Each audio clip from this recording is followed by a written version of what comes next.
ബാലേട്ടാ, ബാലേട്ടാ, നിങ്ങൾ എന്താ ഈ പറയുന്നേ? മിത്രയെ കൂട്ടിക്കൊണ്ടു പോകാനോ? അതെങ്ങനെ ശരിയാവും?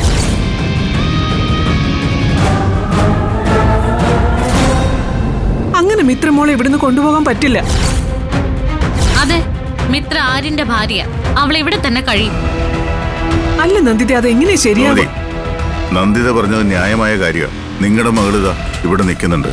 മിത്രയുടെയും ആര്യന്റെയും ജീവിതം സുരക്ഷിതമായിരിക്കുമെന്നോ ഉറപ്പു പറയാൻ പറ്റില്ല. കൃഷ്ണമംഗലത്ത് അങ്ങനെയല്ല.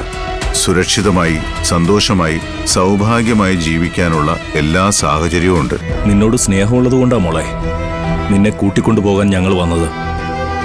ഇനി നിന്റെ ജീവിതത്തിൽ എന്ത് പ്രശ്നമുണ്ടെങ്കിലും നീ തനിച്ചല്ല, ഞങ്ങൾ നിന്റെ കൂടെ ഉണ്ടാവും.